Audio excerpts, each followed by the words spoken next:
उनके तलहीदों को लाना नहीं होगा। जब बचपन में थे तो हमारे गुरुजी बड़ी अच्छी बात कहा करते कि जो युवा होता है ना, युवा एक नदी की धारा की तरह होता है। कौन सी नदी की धारा? जिस नदी को हम लोग अभी देखेंगे, जब उसमें बाढ़ आएगी तो बाढ़ तोड़ते हुए, लांघते हुए, मर्यादा को पार करते हुए आगे बढ़ेगी। वही युवा होते हैं, वही युवा होते हैं। युवा नदी की धारा होते हैं। लेकिन ध्यान रखिएगा, अगर उसी नदी की धारा में अगर हम लोग डैम बना देते हैं तो डैम का पानी बंजर धरती तक जाता है, वहां हरियाली लेके आता है। तो इस कथन के कहने का मतलब है, डैम का मतलब है अनुशासन। अगर युवा अपने ऊपर डैम बनने के लिए मंजूरी दे दे, अगर युवा अनुशासन को स्वीकार कर ले, तो युवा नो डाउट बदलाव लेकर आएंगे। और बदलाव लेकर जो भी आए हैं वो युवा ही रहे। और बिल्कुल सहज समय स्वीकारना होगा कि आज अगर आपके केंद्रीय अध्यक्ष ने अगर गिरिडीह नहीं, मैं आपको भारत की हिस्ट्री से परिचय करवाता हूं। 1952 से आज तक फर्स्ट इलेक्शन बिना इलेक्शन लड़े, बिना सदन संसाधन के 27.5% वोट किसी ने नहीं लाया। इस लोकसभा के चुनाव में 8000 प्रत्याशियों ने भाग लिया। पूरे भारत देश में 543 लोकसभा की सीटों में 8000 प्रत्याशियों ने भाग लिया। आपको गर्व करना चाहिए कि कोई सांसद नहीं, मुखिया नहीं, वार्ड नहीं, जिसने कभी चुनाव लड़ा ही नहीं, वो शख्स फर्स्ट सेक्टर में 3.5 लाख वोट लेकर आया। ये हिस्ट्री है इस बार की। बिल्कुल इसमें सबका, अगर बुजुर्गों का आशीर्वाद है, अगर अनुभवी लोगों का सलाह है, तो युवाओं का भी त्याग है। अगर मैंने 3.5 लाख वोट लाया तो बिल्कुल आज तमाम मीडिया के सामने हौस हवास में कहता हूं, इसमें युवा मोर्चा की एक बहुत बड़ी जिम्मेदारी थी। लेकिन हाँ, 1 लाख वोट पीछे रह गए, उसमें भी युवा मोर्चा की जिम्मेदारी। 1 लाख वोट जो पीछे रह गए उसमें भी युवा दोषी हैं। क्यों दोषी हैं? चुनाव जीते नहीं, डीजे बुक कर लिया। चुनाव जीते नहीं है, पटाखा बुक कर लिया आप। मैंने पहले कहा, युवा उत्साही, अति उत्साही नहीं होना चाहिए। हम लोगों ने कहीं ना कहीं थोड़ा सा अनडिसिप्लिन बिहेवियर को, मैनर को अपने ऊपर ढालने का काम किया। नो डाउट 3.5 लाख जो वोट आए, इनमें संघर्ष में युवा कहीं पीछे नहीं हटा। लेकिन अब थोड़ा सा अगर अपने आप को मेंटेन कर लेते हैं, अपने उत्साह से थोड़ा अपने आप को नियंत्रण कर लेते हैं, तो शायद हम लोग उस 1 लाख वोट को भी ले आते हैं। और आपके बीच शायद संसद तो भी होता है। ज्यादा दूर नहीं करा था, 14 प्रखंड है हमारे पास, लगभग 4 नगर निगम के क्षेत्र, यानी 20 क्षेत्र हमारे पास है। अगर एक एरिया में हम 5000 वोट का टारगेट लेते, ज्यादा नहीं 5000, तो हम लोग 1 लाख को क्रॉस कर रहे। तो इसलिए थोड़ी सी कमियां रही। और देखिए, जो लोग अपनी कमियों को स्वीकारते हैं वही आगे बढ़ते हैं। कमियों को स्वीकारना चाहिए, कमियों पर चर्चा करना चाहिए, कमियों पर चिंतन मंथन करना चाहिए, तभी जाके हम लोग आगे बढ़ेंगे। आज के सभागार से तमाम युवा मोर्चा के सभी साथियों को एक संदेश देना यही चाहेंगे कि आगामी जो विधानसभा का चुनाव होगा, उसमें आपके कंधों पर बहुत बड़ी जिम्मेदारी होगी। आपके कंधों पर जिम्मेदारी इसलिए होगी क्योंकि हमारा संगठन नया है, हमारा संगठन नवोदित है, अभी यही अंगड़ाइयां ले रहा है। हमारे पास साधन संसाधन की कमी है, लेकिन हमारे पास ऊर्जा की कोई कमी नहीं है, और ऊर्जा यानी युवा। तो आप हमारे संगठन की ऊर्जा है। इसलिए इस विषय को आपको समझना होगा, इस विषय को आपको गहन चिंतन मंथन में लाना होगा कि आप हमारे संगठन की रीढ़ हैं और आप विधानसभा के चुनाव में एक्स फैक्टर हैं। इसलिए आज से ही आपको लग जाना है। और एक बात स्पष्ट कहेंगे कि आज चुनाव को जीतना है या किसी भी मैदान को जीतना है, तो 3D का फॉर्मूला होना चाहिए। पहला डी यानी डिटर्मिनेशन। डिटर्मिनेशन तो हिंदी में बोलते हैं इरादा। इरादा का मतलब है कि हम किसी चीज को ठानते हैं पहले। जैसे आज हमारा यह कार्यक्रम था, हमने सुबह ठाना, हमने निश्चय किया, इरादा अपने आप में किया कि हमें उस कार्यक्रम तक जाना है, उस कार्यक्रम तक जाना है, ये हमारा इरादा था। दूसरा डी से होता है डेडिकेशन। डेडिकेशन यानी समर्पण। आप इस कार्यक्रम में भींगते हुए आए, बकायदा हम भी भींगते हुए आए, ट्राउजर आके यहाँ बगल में बदले, टी शर्ट भी यहाँ के बदले, ये हमारा समर्पण है।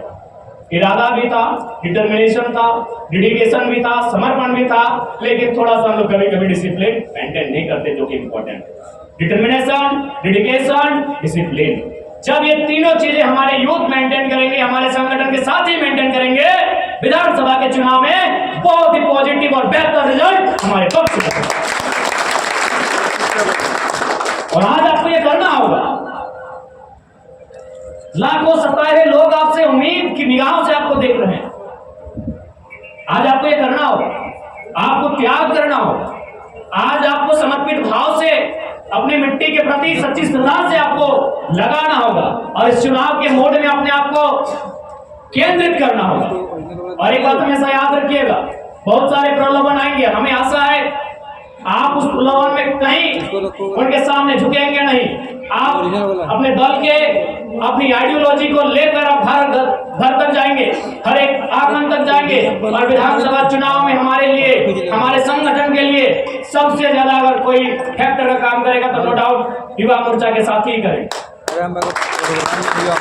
लेकिन थोड़ा सा आपको चीजों से बचना होगा। आपको चीजों से इसलिए बचना होगा कि क्योंकि आप युवा हैं, उत्साही हैं। उस उत्साह में आपको थोड़ा सा अनुशासन की परख होनी चाहिए।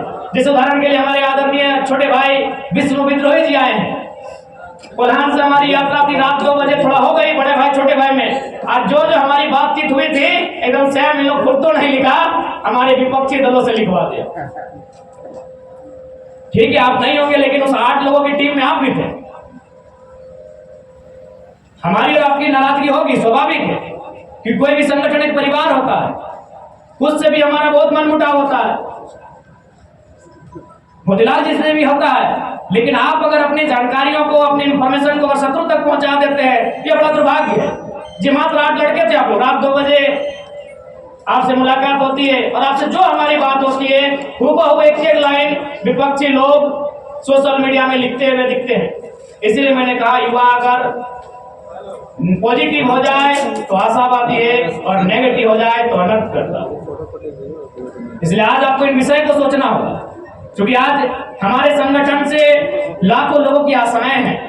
आज देखिए वो हाथ टूटे लेकिन फिर भी यहाँ तक चल के आए हैं। ऐसे लोग, अगर ऐसे लोगों की उम्मीद टूट जाएगी तो फिर हमें जो अभिशाप लगेगा उसका शायद कहीं मुक्ति नहीं मिले। इसलिए हमें प्रयास करना चाहिए। सफलता जनता के हाथों में है, लेकिन हम अपनी महत्वाकांक्षा को लेकर, हम अपने टिकट बंटवारे को लेकर, हम नेता बनने की प्रतिस्पर्धा में अगर इन लोगों की उम्मीदों को खो देते हैं तो हमारे लिए दुर्भाग्य होगा। और एक बात आपको स्पष्ट कहेंगे, आप किसी भी संगठन में रहे, अगर किसी को मानने वाले रहे, कम से कम उनसे आपको सीखना चाहिए। ठीक है, नो डाउट हम लोगों में कुछ खूबियां हैं तो कुछ खामियां हैं, ऐसा नहीं है। अगर खामियां नहीं होती तो इस धरती में हम क्या कर रहे होते? होता कहीं अलौकिक दुनिया में होते हैं। खामियां हैं हमने, खूबियां भी हैं, तो जो खूबियां हैं उनको आपको ग्रहण करना होगा, सीखना होगा, चाहे जो रहे। अगर कुछ महत्व अगर युवा मोर्चा के केंद्र अध्यक्ष हैं, उनके संगठन के जितने भी लोग जुड़े हैं उनसे, उनकी कोई ना कोई एक क्वालिटी होनी चाहिए जो उनका संगठन का हर एक लड़का उसको फॉलो कर, उसको माने। आज मैं आपको परिचय देना चाहूंगा, लोकसभा चुनाव से लेकर अब तक करोड़ों रुपए का हमें ऑफर आता है, लेकिन बार बार हमें ऐसे लोग दिखाई देते हैं। हमें वो माएँ दिखाई देती है जो चद्दर फैलाकर हम लोगों के लिए चंदा इकट्ठा करती हैं। हमें वो छोटी छोटी बहनें दिखाई देती हैं जो अपने स्कूल के लिए टिफिन के टाइम जो खर्च दिया जाता है उसे चुकरी में गुल्लक में भर के हम तक पहुंचाती है। केवल लोकसभा चुनाव में हमें बैठने के लिए 25 करोड़ का ऑफर था। ये बोल के ऊपर था कि आप अभी युवा हैं, आप तो फ्यूचर में सांसद बनेंगे, एक बार नहीं 2-3 बार आप बनेंगे, आप अच्छे से रहेंगे। लेकिन हमने हमेशा त्याग किया है। आज 29 साल का हम युवा है। जब युवा का जिक्र आता है तो सबसे पहले अपने शरीर पे वो ध्यान देता है, अपने स्वास्थ्य पे ध्यान देता है, अपने सुंदरता पे ध्यान देता है। लेकिन हमें ऐसा लगता है कि राज की चिंता में हमने अपनी जवानी को भी खपा दिया। हमने अपनी जवानी को खपा दिया। लोग कोई पैसा अपने राज्य के लिए लुटाता है, कोई जीवन लुटाता है, हम लोग भी अपना जवानी को लुटा दिए। अब आप कहेंगे कैसे? 2 साल पहले मेरा कोई बीमारी नहीं था, आज मेरे आंखों का रिपोर्ट आया है रेड कलर का, उसमें डॉक्टर की सख्त हिदायत है कि अगर और 2-3 महीना हमारी बातों को नहीं मानते ठीक से, अगर आप नींद नहीं लेते हैं तो आपकी आंखों को डैमेज होने से कोई नहीं बचाएगा। हम लोग लोकसभा के चुनाव में इतने व्यस्त रहे कि बताइए, हम लोग मुंह धोने तक का समय नहीं है। डॉक्टर से, डेंटिस्ट से मिले, उन्होंने कहा 2 दांतों को उखाड़ना हो। हम लोग अपनी जवानी को निछावर करते और बाकी बीमारियां गिनाएंगे तो शाम हो जाएगी। कुछ नहीं था 2 साल पहले, हमें कुछ नहीं था। 2 साल पहले हमारे पास एक भी बीमारी नहीं थी। आज अपने जीवन को हम लोग दांव पे लगा दिए। इसलिए आपसे हम अपेक्षा करते हैं, अगर आप हमारे संगठन में हैं तो आपसे हम ये अपेक्षा करते हैं कि आप आपसी मनमुटाव, आपसी प्रतिस्पर्धा और आपसी जो विवाद उत्पन्न होते हैं उनका समझौता करें, क्योंकि ये लड़ाई विधायक संसद बनने की नहीं है। ये लड़ाई सत्ता के शीर्ष पर आने की भी नहीं है। ये लड़ाई व्यवस्था बदलाव की, और हम व्यवस्था उनके लिए बदलना चाहते हैं जो आज कई दशकों से, कई सालों से लगातार सताए जा रहे हैं। हम उनका हौसला बनने के लिए आए हैं, हम उनकी ताकत बनने के लिए आए हैं, हम उनकी मजबूती बनने के लिए आए हैं। आज वे टक टक की निगाहों से हमारी ओर देख रहे हैं। और एक बात याद रखिएगा, आपने लोकसभा का चुनाव हारा नहीं है। अगर आप अपने लिए बात करते हैं, बस संवैधानिक दृष्टिकोण से छोड़ दिया जाए, और अपने लिए अगर बात नहीं करते तो आप जीते हैं। इसीलिए जीते हैं कि आज मैं सुबह की बात कर रहा हूं। आज मैं सुबह की बात कर रहा हूं। लगभग 17 लोग हमारे पास अपनी समस्या को लेकर आए थे।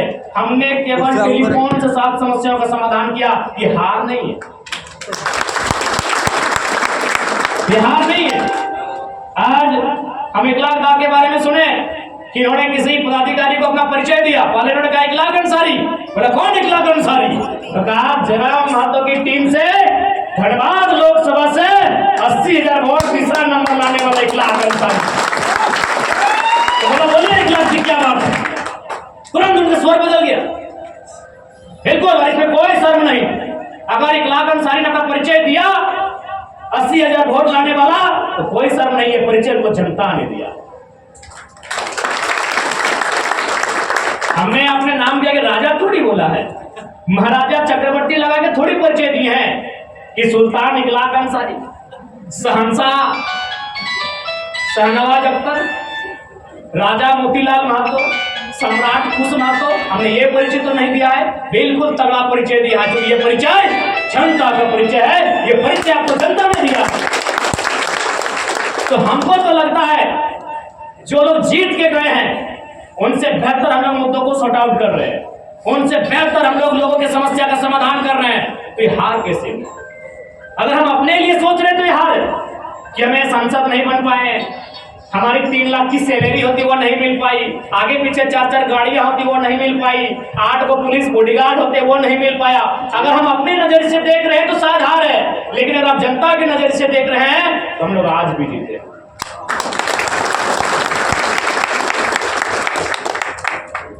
ये हमारी जीत है, क्योंकि ये परिचय हमें जनता ने दिया। हम भी कभी कभी बोलते हैं, जब बहुत सारे जीएम वगैरह को फोन लगाते हैं दूर वाले, तो बोलते हैं सर समस्या है। तो आप कौन? हम बोले जयराम कुमार महतो। परिचित हैं? बोला नहीं। हम बोले ठीक है सर, आपको 5 मिनट का समय देते हैं, इंटरनेट गूगल है देख लीजिए, उसके बाद फोन करेंगे। पर नहीं, याद आ गया, बोलिए बोलिए। तो ये हमारी जीत। अब इस जीत को विधानसभा तक लेके कैसे जाना? लोग एक भरोसा लगाए। आज हमारे युवा मोर्चा के केंद्र कुश महतो ने भी बड़ी बारीकी से आज गोविंदपुर की दास्तान को बताया, यहाँ की फैक्ट्रियों के किस्सों को सुनाया, यहाँ की कंपनियों के किस्सों को सुनाया, यहाँ के उन कंपनियों में जो अधिकारी हैं, पदाधिकारी हैं, उनकी मनमानी को भी सुनाया। तो इसीलिए हम कह रहे हैं, हम लोग उनके लिए नहीं भी कहेंगे फिर भी उनसे लड़ेंगे अगर वो गलत करेंगे तो। लेकिन यदि हम लोग संवैधानिक पदों पे आ जाते हैं तो हम आज भी कह रहे हैं, यदि हम लोग संवैधानिक पदों पे आते हैं तो इस बात की पूर्ण गारंटी है कि जो लोग भ्रष्टाचार से लिप्त पदाधिकारी हैं, जो करप्टेड, चाहे वो कितने भी रैंक के पदाधिकारी क्यों नहीं रहे, वो गारंटी है तबादला कर लेंगे, गारंटी है तबादला कर लेंगे। तो उसके लिए हमें संवैधानिक जगह में आपको लाकर स्थान देना होगा। और ये कोई हवाई बात तो है नहीं।